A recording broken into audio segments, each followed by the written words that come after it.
This is Gary Atencio with CNTV, and today we're in Colorado introducing a boutique speaking agency for Christians that empowers minds, transforms lives, and ignites success with innovative strategies and heartfelt inspiration.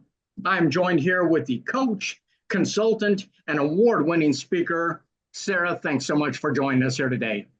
Thanks for having me, Gary. I'm going to start off a little bit about yourself. I mean, your impressive business and communication skills have attracted a diverse range of clients, while your expertise and mentoring really have been featured in numerous books as well as periodicals. Share with me a little bit how your unique blend of authenticity, humor, as well as expertise has really become a career for you and landed you on many a stage.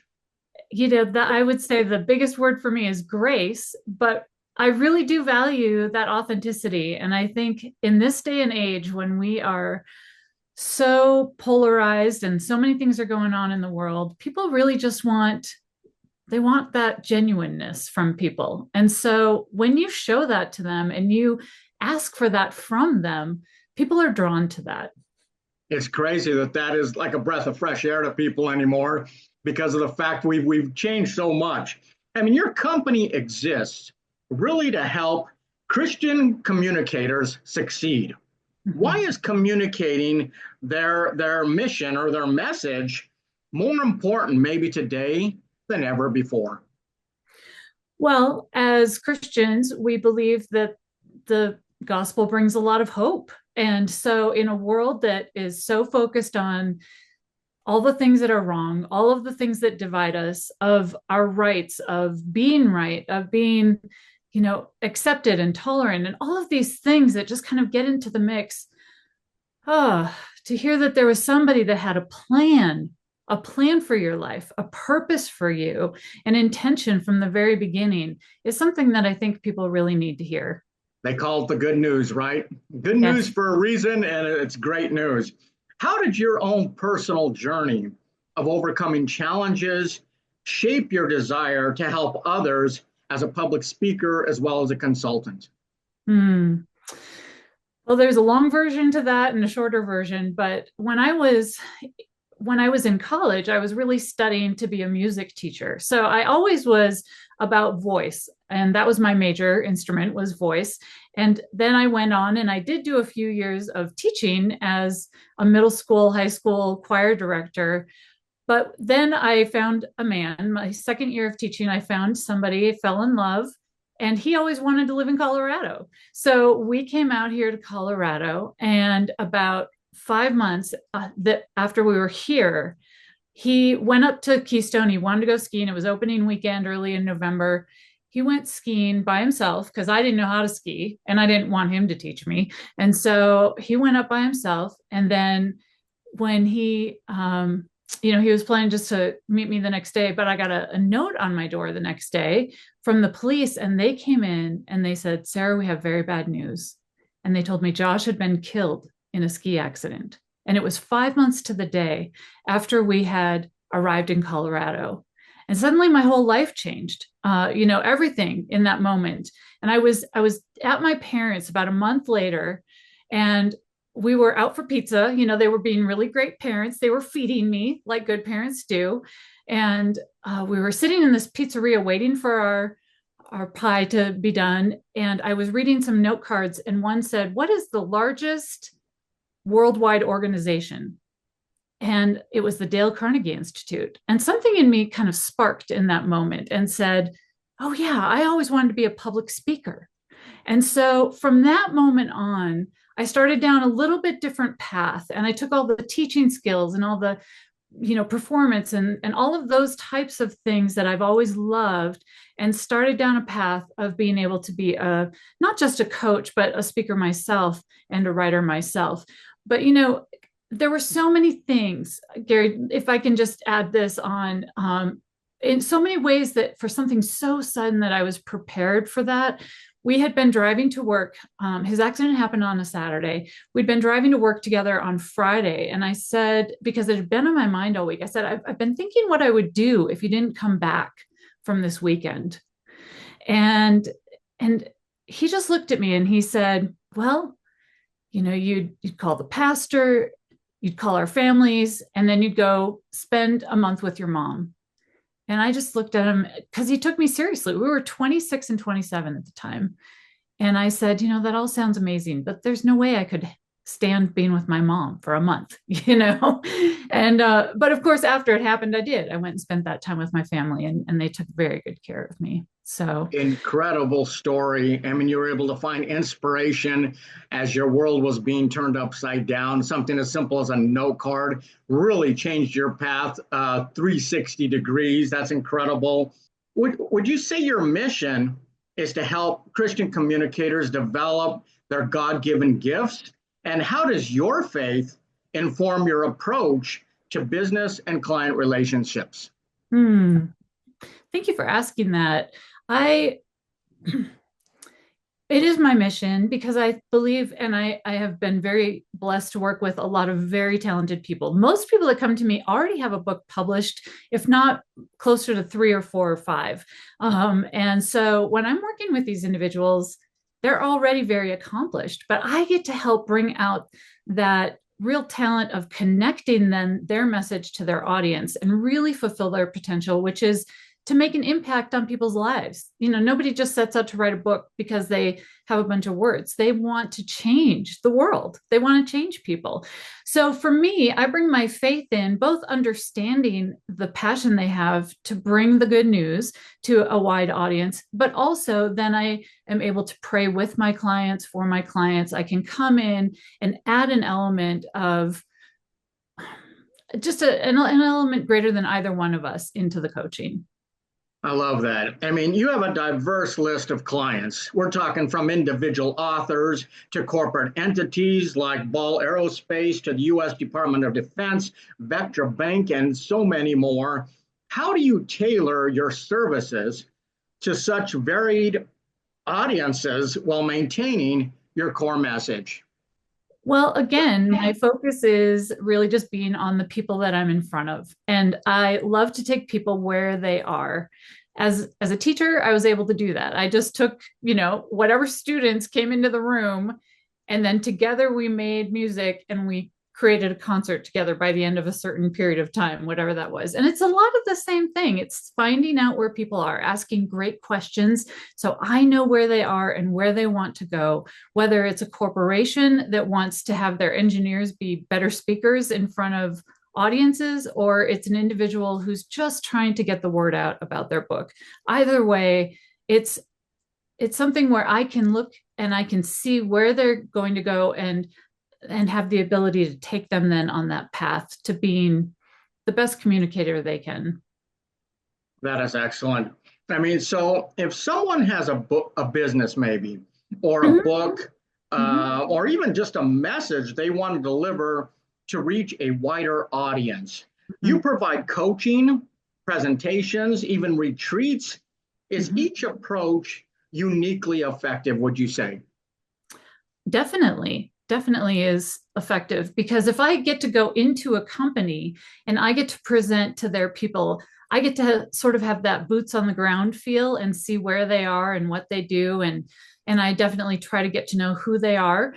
If I'm working, I had a retreat a few months ago, and it was so wonderful to be in a room with people. And I, of course, had my whole agenda planned, but then you can pivot and you can adapt and you can make it right for that audience right in the moment. And so that was really powerful. And then, of course, working one-on-one with people in a coaching sense, there's that longevity and you get to see them develop over the long term. So I love that aspect of it too. So there's definitely different pluses for each one of those.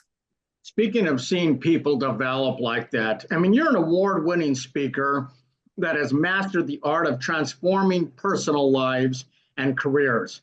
I mean, this is where success becomes a reality for some of these people. What has been some of the feedback from some of the individuals you've been able to help? It's been amazing.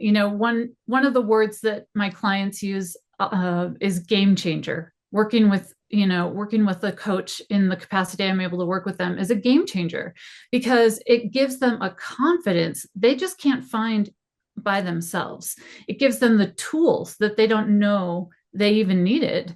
And it brings them to a place where not only are they confident, but then they're even having fun with something that is sort of, something they didn't think they would enjoy at all, which is sales. It's kind of the bad word, but that can be fun because really sales is service, and I can start to show them that. So transforming, a game changer, encouraging, I get that word from my clients, which is such a great word. When we embrace something instead of rejecting it, we can actually have some fun with it and end up being what we are intended to be all along. We're just kind of afraid to jump into that. I mean, let's face it, writers write to enrich others. Most didn't write a book to get rich. But honestly, what good is it if that book never reaches the audience it was intended for? I mean, selling the book is the ultimate win-win, I would have to say. Absolutely. Totally agree. Have you written a book, Gary? I don't know what your story is. I have not written a book, but I've thought about it. Well, I know people that could help with that, but all that I know is like you said, nobody sits down to write their story hoping that nobody, or even a fiction story or a help book or whatever it is, nobody does that so that it can just kind of stay on the shelf. I mean, maybe they do it because they feel a great calling or a compelling internally, but you're right that someone buying the book is a win-win. It's a great way to say it. I interview a lot of authors, so I love what you're doing. I mean, I love the service you're providing them because many of them don't have any idea about what to do. I mean, when books are sold, lives are transformed. I mean, if Elvis Presley's voice only remained in his local church, the world would have missed a great gift. I mean, you are like the colonel in your client's corner. Do you recognize potential many times that maybe they do not? Absolutely.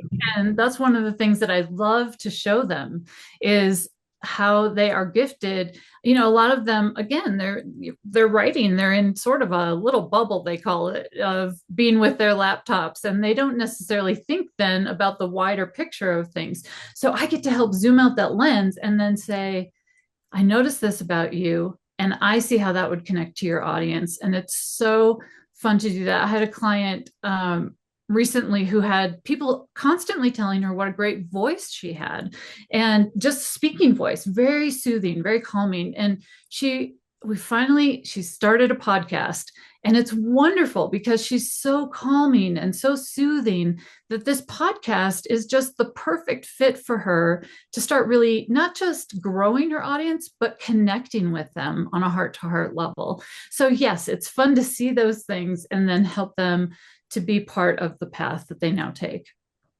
I mean, for someone out there who is a writer, a speaker, or a leader, and they feel that they need to develop their skills, I imagine it can be kind of overwhelming. I mean, as to where they should start. Mm-hmm. Is a one-on-one strategy call the starting point with you, and what takes place there? I would say it's definitely a great place for us to start and I call it my transformation call, because really, even if that's the only time I get to serve that person and they choose not to work with me past that call, I have seen people in tears. I see people laughing. I see people with the light bulbs going off, because I can help you even in that call, even in a short time, again, with really great questions, help you see what to do now, what to do next. And if we get to work together, wonderful. And if we don't work together, that's wonderful too, because then there's another path for you. But I love those calls with people. Very exciting energy takes place when you're a speaker like that. I have a background in music and performing, and people think that I'm giving you the energy. I'm getting it right back from you. I mean, it's a win-win. As a fellow author yourself, in your book, Up to No Good, you discuss your journey. What do you hope readers and now your clients take away from your story? I hope they take away hope. I hope they take away encouragement. I hope they realize that this is a process. I told you the story at the beginning of our conversation here about losing my first husband, but that wasn't the end of the story. Not for me. I'm remarried. I've been married now to my second husband for 21 years. Don't plan on a third, just to clarify.